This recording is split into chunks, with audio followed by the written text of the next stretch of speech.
नमस्कार दोस्तों। अगर आपको बैंकिंग से रिलेटेड कोई भी प्रॉब्लम है, जर्नल बैंकिंग या डिजिटल बैंकिंग, अगर आप किसी तरह की कोई प्रॉब्लम है आपको, आप ये मेरा पूरा वीडियो देखिए। मैं 90% गारंटी देता हूँ आपको कि आपकी प्रॉब्लम सॉल्व हो जाएगी। आप शुरू से लेकर लास्ट तक मेरी हर एक चीज़ को देखिए, आप बिल्कुल निश्चिंत हो जाइए कि आपकी प्रॉब्लम सॉल्व होनी है।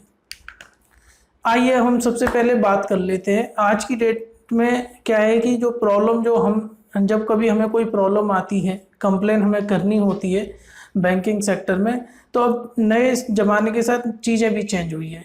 पहले आप फ़ोन पर कंप्लेन करते थे, रिटर्न में एप्लीकेशन देते थे।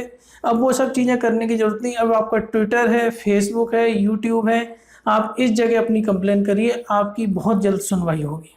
क्योंकि एसबीआई ने भी अपने आप को नई टेक्नोलॉजी के साथ ढाला है।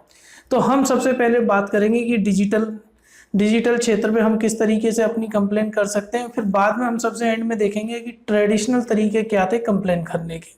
अब हम एक एक करके देख लेते हैं कि किस किस डिजिटल वे के माध्यम से हम हमारी कंप्लेन एसबीआई तक कर सकते हैं ताकि उसको जल्दी से जल्दी रिजॉल्व किया जा सके। आज की डेट में आपके पास काफ़ी सारी नेटवर्किंग साइट्स हैं। फेसबुक है, यूट्यूब है, ट्विटर है, लिंक्डइन है। आप किसी भी प्लेटफॉर्म पर अपनी कंप्लेन कर सकते हैं। मैं आपको एक एक करके बताता हूँ कि किस तरीके से आपको कंप्लेन करनी है। सबसे पहले हम देख लेते हैं ट्विटर पे। आपका एसबीआई का एक ऑफिशियल ट्विटर हैंडल है, दी ऑफिशियल एसबीआई। आप इसको टैग करके अपनी कंप्लेन लिख सकते हैं। जैसे कि एक एग्जांपल है, इन्होंने अपनी कंप्लेन लिखी किसी ब्रांच से रिलेटेड के संबंध में, कुछ इनको जानकारी चाहिए थी जो नहीं मिली। इन्होंने लिखी कंप्लेन और उसका तुरंत 2-3 घंटे के अंदर रिप्लाई आ गया कि आपसे बात हो चुकी है ब्रांच मैनेजर की और आपके जो भी प्रॉब्लम थी वो रिजॉल्व हो चुकी है। तो ये बहुत फास्ट मीडियम है आपको अपनी बात रखने का एसबीआई तक। अब आइए देख लेते हैं फेसबुक पर। एसबीआई का खुद का एक ऑफिशियल पेज है, ऑफिशियल कम्युनिटी है एसबीआई की, जहां पर आप उसको आप जोड़ सकते हैं, फॉलो कर सकते हैं और आप वहां पर अपनी कुछ भी जो भी आपकी प्रॉब्लम है आप उसको कमेंट्स कर सकते हैं। एसबीआई का जो ऑफिशियल पेज है उसका मैंने ऊपर दिया हुआ है। जैसे इन्होंने अपनी नीचे एक कंप्लेंट लिखी है कि इनका कुछ मदर ने कुछ डॉक्यूमेंट सबमिट करे थे क्लेम के, जो इनके लेट फादर के रिगार्डिंग, तो वो क्लेम सेटलमेंट में होने में कुछ ब्रांच डिले कर रही है। तो इस तरीके से इन्होंने कंप्लेन करी और इनकी कंप्लेन बहुत जल्दी रिजॉल्व भी हो गई। यूट्यूब पर देख लेते हैं। एसबीआई का यूट्यूब पर खुद का चैनल है जहां पर लगभग 3 लाख से ज़्यादा सब्सक्राइबर हैं। आप यूट्यूब के चैनल के माध्यम से भी आप नीचे अपनी उनकी कम्युनिटी में आप कमेंट्स कर सकते हैं। जैसे सनी कुमार जी ने कंप्लेन करी किसी तरह की और नीचे तुरंत एसबीआई ने उसका जवाब दिया और उसको रिजॉल्व किया। यानी कि आप सोशल मीडिया के माध्यम से आप बहुत आसानी से और इजीली तरीके से बैंक के टॉप ऑफिशियल तक पहुंच सकते हैं। लिंक्डइन पर भी एसबीआई का खुद की एक प्रोफाइल है। लिंक्डइन पे आप वो फॉलो करके आपको जो भी प्रॉब्लम होती है आप उसका कमेंट्स कर सकते हैं। इस तरह ये अमित कुमार जी ने कंप्लेन करी हुई है। तो इस तरीके से तब आप कंप्लेन करते हैं तो वो जल्दी पहुंचती है। अब हम देख लेते हैं, मान के चलिए आज की डेट में जनरली जो कस्टमर्स है वो यूपीआई ट्रांजेक्शन्स करते हैं और यूपीआई ट्रांजेक्शन में कई बार क्या होता है कि आपका कोई ट्रांजेक्शन फंस जाता है या वो नहीं हो पाता, लेकिन आपके अकाउंट से पैसे डिडक्ट हो जाते हैं। तो अब हम इस केस में देख लेते हैं कि आपको क्या करना है। मान के चलिए आप स्टेट बैंक के कस्टमर हैं और आपको इस तरह का कोई भी ट्रांजेक्शन फेस करते हो आप, तो आपको support.upi पर अपने ट्रांजेक्शन की डिटेल, अमाउंट, टाइम, कितने का ट्रांजेक्शन था, ये सारी डिटेल आप मेल कर दीजिए। विदिन 24 आवर्स आपकी प्रॉब्लम रिजॉल्व हो जाएगी अगर आप एसबीआई के कस्टमर हैं। और मान के चलिए अगर आपने जीपे के द्वारा कोई ट्रांजेक्शन किया है तो आप जीपे के जो एक टोल फ्री नंबर है 180041900157, आप इस नंबर पे कॉल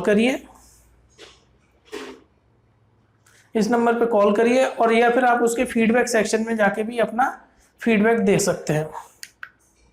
दोस्तों, अगर आपका कोई ट्रांजेक्शन पेटीएम यूपीआई पर अटक जाता है तो 3 तरह के उसके कस्टमर केयर नंबर है अलग अलग चीज़ों के लिए। आप वो तीनों में से किसी से भी कांटेक्ट कर सकते हैं। अब जो फोन पे है उसकी उन्होंने एक अलग से मैट्रिक्स बना रखी है जिसमें वो 3 स्टेप्स में करते हैं। सबसे पहली स्टेप से आप support.phonepe पर कर सकते हैं मेल।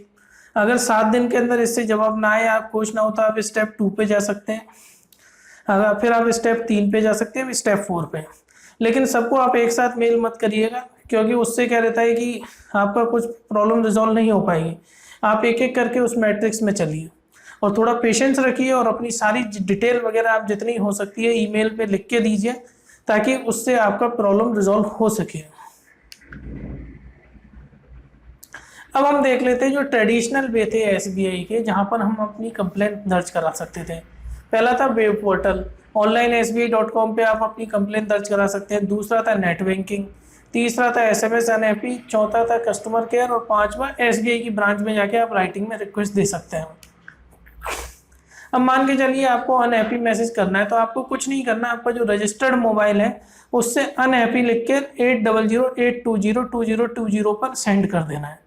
आपके पास ऑटोमेटिकली ब्रांच से एक कॉल आ जाएगा जिसमें आप अपनी प्रॉब्लम बता सकते हैं, या फिर आप कस्टमर केयर पे भी कॉल कर सकते हैं। ये 3 customer care toll free number है जो आप लिख सकते हैं और इनमें से आप किसी पर भी कॉल करके अपनी शिकायत दर्ज करा सकते हैं।